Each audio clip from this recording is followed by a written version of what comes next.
morning, everybody. I hope you had an awesome Thanksgiving. I took a few days off just to, I guess, have my own little mental health break, spend some time with the family, have some turkey, and just, have a little bit of time to myself. So self-care is always really important. Before I do my draw for my book, which I promised last week that anyone that liked or shared or comment would go into a cup for the draw, which I will do shortly. But what I want to talk about is removing the stigma. And I want to talk about that, about mental illness, because this is a big part of my story in my life when I lost Barry. So I lost Barry to mental illness and suicide on February 11th, 2011. And I really feel like if there wasn't so much stigma around mental illness, I feel like he may have come forward and got more help, even though, he was trying to be open about it. But I think there was a lot more going on than any of us could have imagined. And really, the story behind that is Barry had anxiety most of his life and some depression. And he was on medication probably, I think, since he was 18 years old. We met in 2000. So the medication really helped him with his anxiety, and he also suffered with OCD. Now, you could tell that he had OCD because in certain areas of the house, he was very particular as to how things were sitting, and he would often kind of pick certain areas where he would be very, very particular in those areas. And there was other certain things that the OCD really impacted him on a daily basis. So that part really resonates with me. But, it was something that I knew was a mental illness, and I understood that. And so it didn't really impact our relationship any, and it just became a part of who he was. So the anxiety for Barry changed about 20 months before his death. He was on the same medication since he was 18 years old, and for some unknown reason, it just, I guess, wasn't working properly anymore. So the doctor had put him on the more current medication that would have been similar to what he was on. And that medication didn't work at all. His old medication was still working, but I guess they figured he needed to be upgraded to something new, and it just didn't work.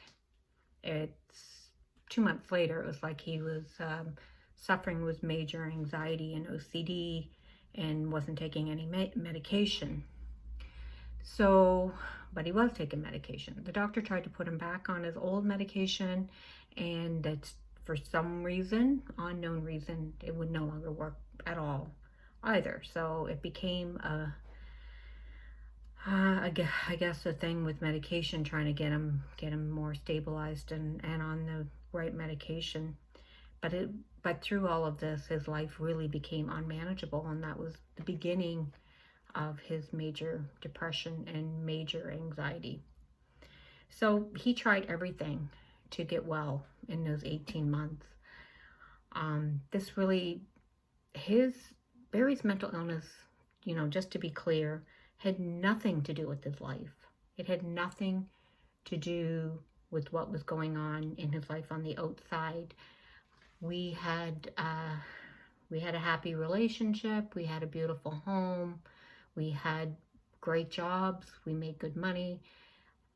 We had my 2 daughters and 2 dogs that we absolutely adored, that we loved spending time with. And I think this is a big mistake with people when it comes to mental illness. This is where the stigma comes in. It had nothing to do with his life and what was going on around him. This was a chemical imbalance in his brain that could happen to absolutely anybody. It could happen to me, any family members, and I do have some family members I'm close with that have had struggles with mental illness. And people need to understand that.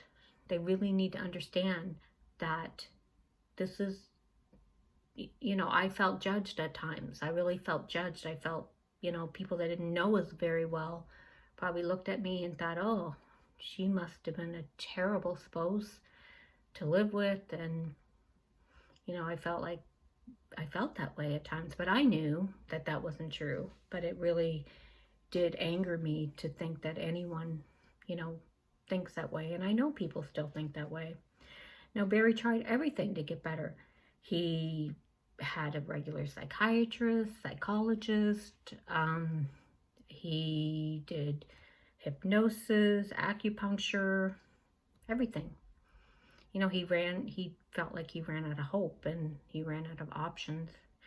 So it was about 2 weeks before Barry had passed, and things were getting really bad at that point. He didn't want to get out of bed and he didn't want to go to work. And he was still somewhat functioning though, so I don't think anybody really knew that it was as bad as it was.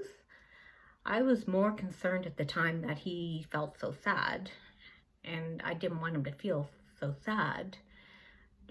Suicide and mental illness was all pretty new to me back then, and I wanted him to be happy, of course.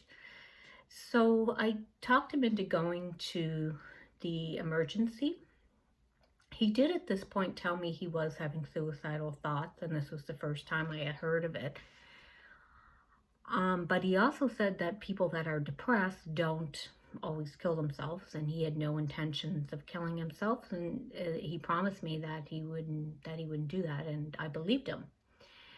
But at the same time, I was very concerned about his well-being and his sadness. So we went to emergency and he agreed to go. He told them he was having suicidal thoughts and that he had no intentions of harming himself.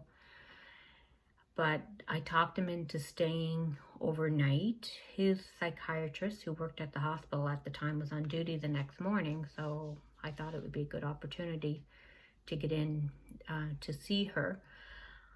So he had a really bad night. There was some sort of guard outside the door and someone across the hall in this kind of enclosed area that was on a suicide watch.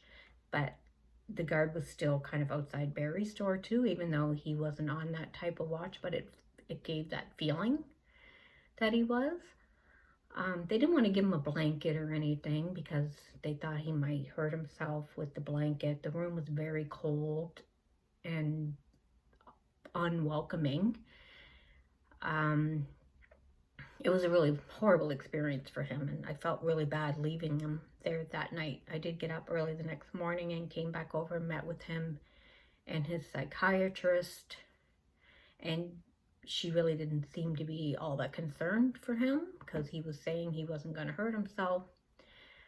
I was concerned over, the medications, like the different medications they were trying to try him on and get him stabilized. So I did talk her into suggesting that he stay, in the hospital. Maybe there's a program while you're trying to get the medication stabilized. And so she did offer for him to stay, but the way she described it was very unwelcoming, very unsupportive, and very scheduled, and he wasn't one that really loved to be told what to do all the time and what exact schedules to follow. So that actually even scared him even more. He just was like, no, I just want to go home. So he went home that morning, and started acting like he was fine. We thought he was, within a couple of days, it seemed like he was kind of acting happier. He wasn't sleeping as much. He was going to work. He was even, kind of hanging out more with me and the girls, and we were walking the dogs and enjoying our time together. And he said he was feeling better, and we believed him. We believed that he was feeling better and felt happy about that. And it felt hopeful, like we felt like there was actually some hope that he doesn't have to feel this way for what he considered to be the rest of his life, feeling the way that he was feeling. So we went on for 2 weeks thinking everything was great, and I was trying to talk him into go on a vacation and do a few things and kind of enjoy life a little bit instead of making life all about work all the time. So anyhow, that went on for a couple of weeks, and then out of nowhere, I got up one morning, and he was gone. When I went looking for him, I did find him, and he was gone. Like, none of us expected that. I was completely blindsided. I thought he was doing better. Never expected it in a million years that he was going to do that. So my purpose of this is I just wanted to tell my story a little bit. It is in my book, but I just wanted to kind of tell a little bit of the story because I want to help remove the stigma of mental illness. And if that stigma wasn't there, I feel like maybe, he would have asked for more help, even though he was getting help. I don't know. I feel like the stigma has stopped him really from fully expressing himself into letting us know that he actually did have a plan and probably had it for a couple of weeks. He had seen lawyers and looked after all of his final business, and things were going on that I didn't even know was going on. And I just feel like if there was no stigma, he would have come forward. So that's really my reason for telling this story. Now, I hate to switch gears after kind of a deep story and a very difficult one, but I've made it a part of my life since Barry passed to help people that are going through grief, and changed careers and studies and all that kind of stuff, and wrote a book about it called It's My Grief and I'll Cry If I Want to.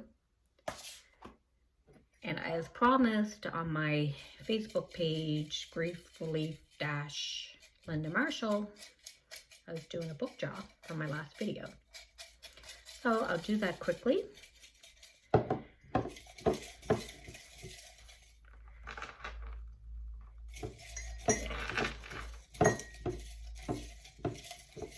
That was my daughter. She already has one. Just hold on. She can have two if she likes. Oh my God, it's her again. I gotta take her name out. Okay, her name's not in there now. Okay, here we go. Here we go. Melissa Lynn, not sure if I'm pronouncing Bernice. You are the winner of the free book. Sorry, Alicia, but her name's right here. It's my daughter. If you want a book, you can get one too. But I wanted to make sure that others that haven't received a book or doesn't have free access got one as well. So Melissa, you are the winner of the book. I hope you ever watch this video so you can claim your prize. Thanks for joining me, everybody, and I'll see you soon. Bye now. Have a great day.